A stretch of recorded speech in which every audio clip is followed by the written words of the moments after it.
And I think we're to, did I do these guidelines yesterday? Okay, I'd like to welcome, the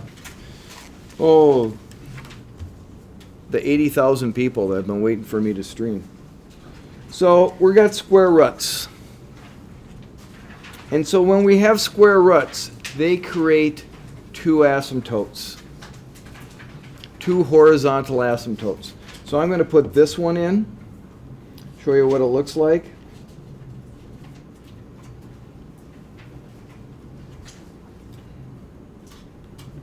All right, parentheses, 3x minus 2 divided by square root of 2x squared plus 1. All right. And let's go window, because I'm sure this is all messed up. So, can you see that there are two asymptotes here, two horizontal ones? One is going this way, and one is going this way. All right, so I want to talk about this.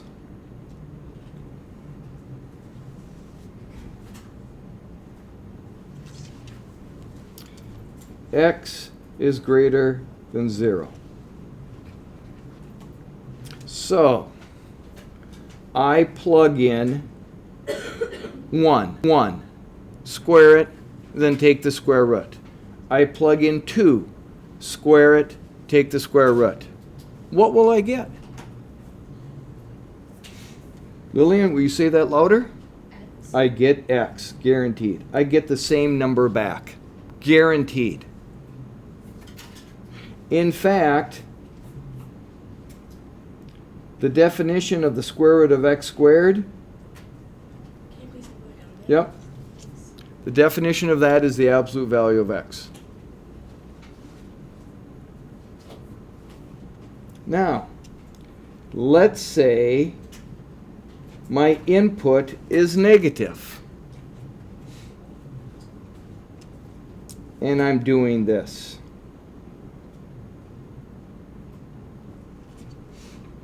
I'm putting in, now I'm only allowed negatives, correct? So x is defined as a negative number, like a negative 1. I put a negative 1 in there, I square it, and then I get the square root. Do I get a negative 1 back? Because that's what I put in.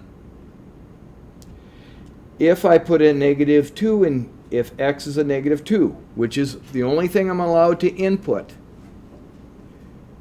I square it, and I take a square root. Can I write an x here? Remember, it's a negative 2. Is it a negative 2? Right? My answer's got to be negative, because my input is negative. That's what I'm saying x is when I say it's less than 0.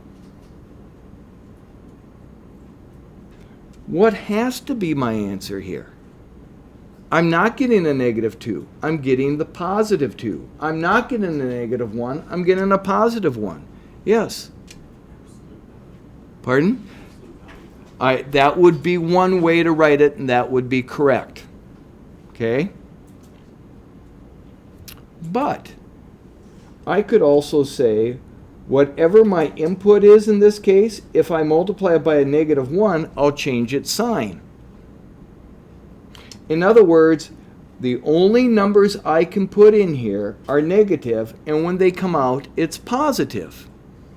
Can't I multiply every negative number by a negative 1 to make it positive? So really, what comes out is the opposite of what you're putting in. Let me say that again. This negative symbol means opposite, correct?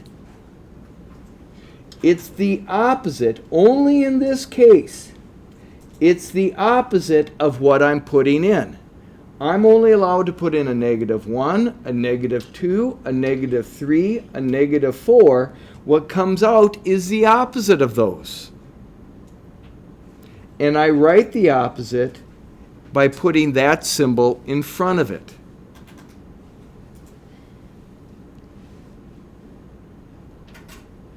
Is that making sense? So, when you take this limit, when you do this on a quiz, you're going to have to do this two different ways.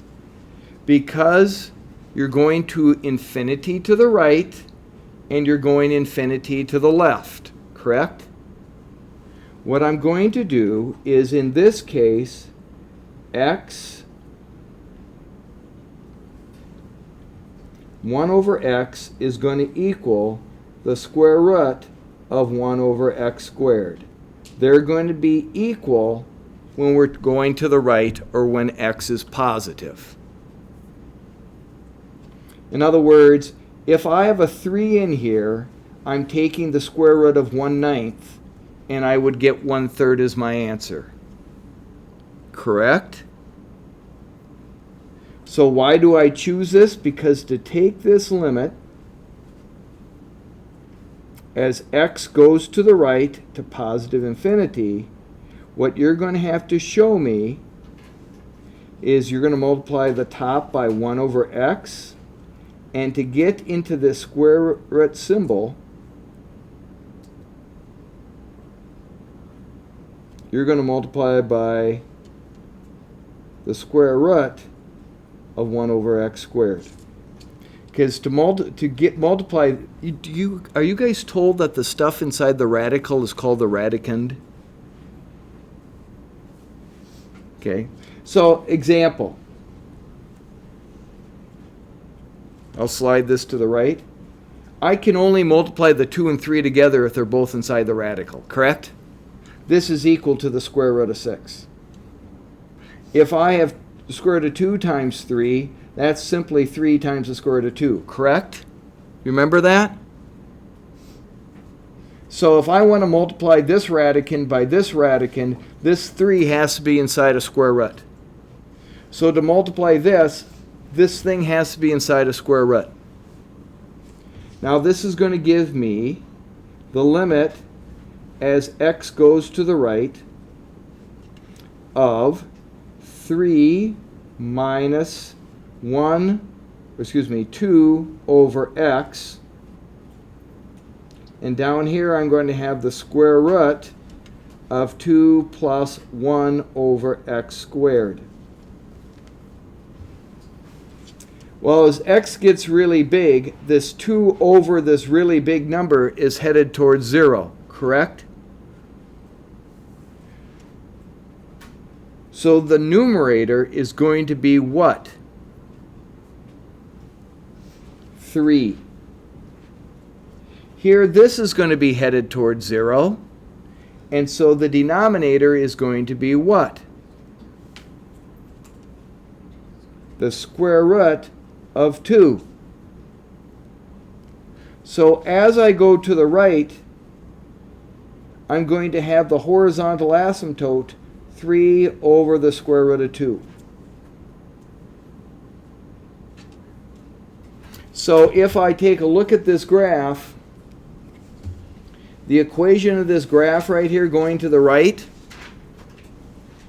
is y equals 3 over the square root of 2. So I'm going to put that in there, 3 divided by the square root of 2, and I'm going to draw it. And so as it goes to the right, you can see it's getting really close to that. I don't care what's happening here or to the left. I only care what's happening to the right.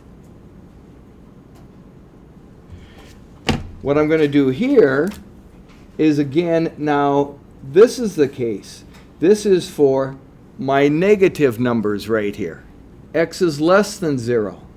So I'm going to have a negative 1 over x is equal to the square root of 1 over x squared.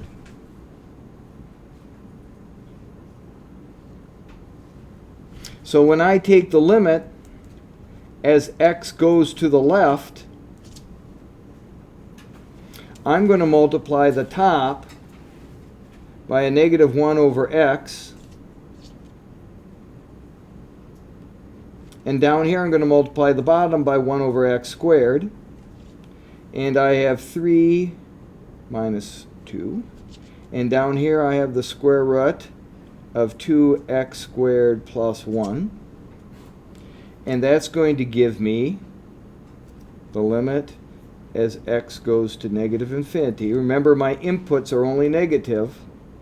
That's going to give me a negative 3 plus 2 over x. And down here I'm going to have the square root of 2 plus 1 over x squared. So that limit is going to be a negative 3 over the square root of 2.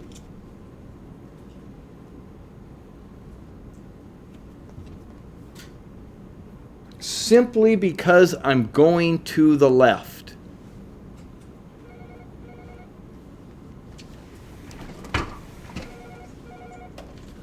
Hello?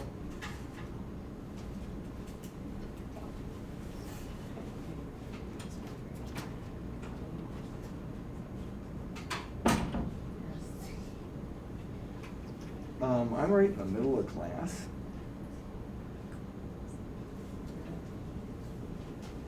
Yeah, why don't you send me an email and then I'll respond. Okay, bye.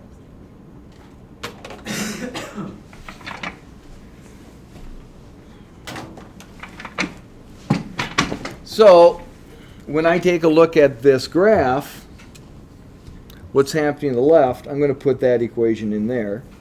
And so I got negative 3 divided by the square root of 2. And when I draw that,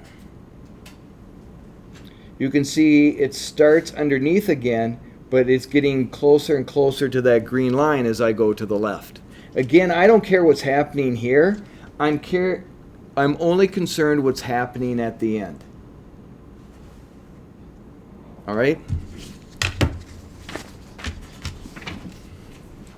So, the limit as x approaches to the right.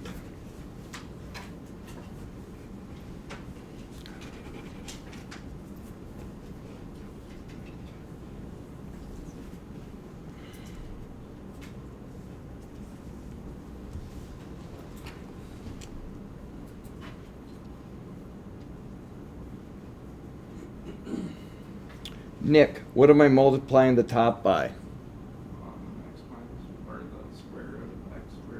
Is that where the square root is? No. Okay. Just the top.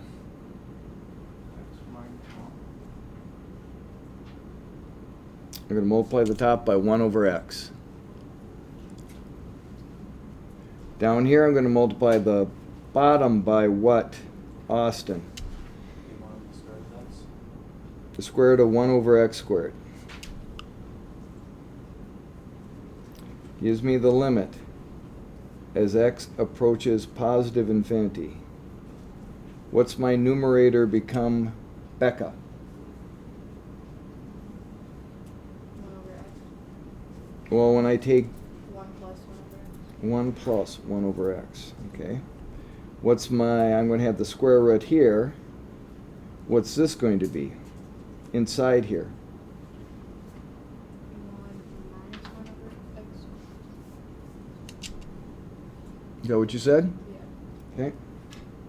So what is the limit as it's going to the right?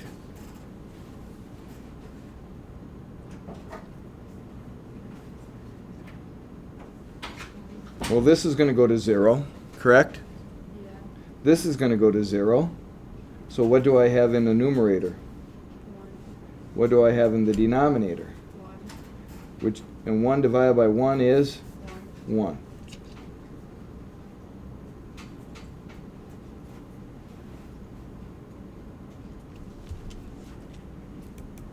So now I'm going to the left. I still have this x plus 1 here. Down here I have the square root of x squared minus 1.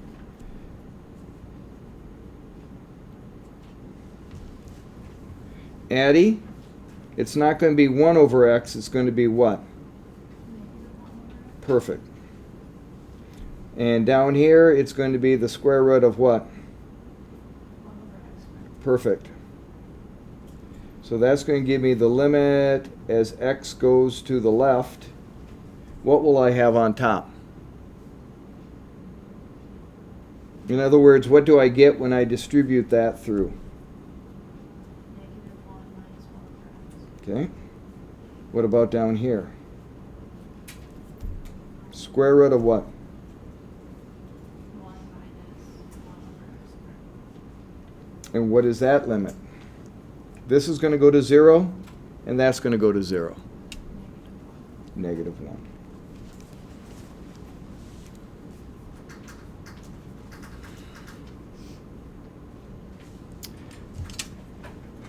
This one, I'm going to approach it this way.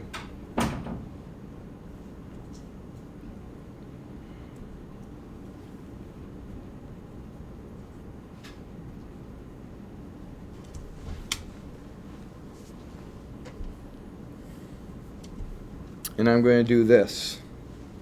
Because I'm multiplying, I can figure out the limits of each of these.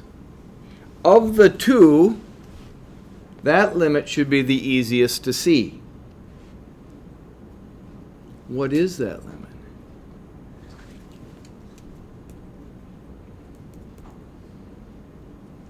Okay. Times. Now, does this have a maximum value? Or does this go to infinity? What's the biggest cosine can be? 1. What's the smallest cosine can be? Negative 1. Those look like blitzing symbols to me. Right? That's the biggest and smallest they can be. Well, what does that have to be equal to when you take 0 times 1 or 0 times a negative 1? It's got to be 0. So when I graph that,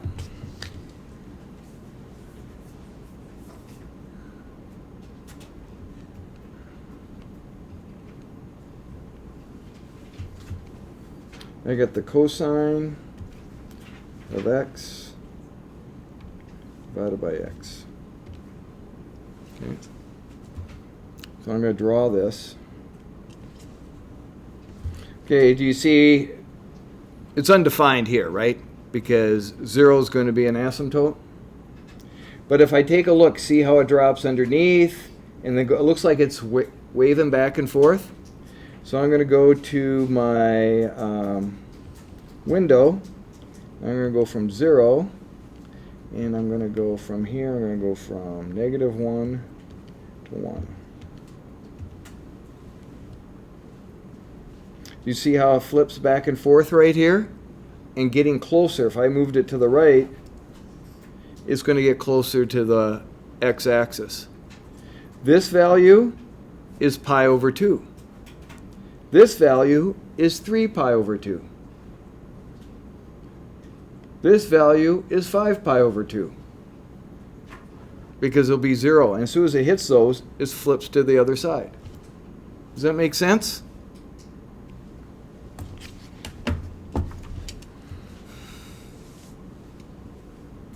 What's the limit of this? Yeah. Infinity.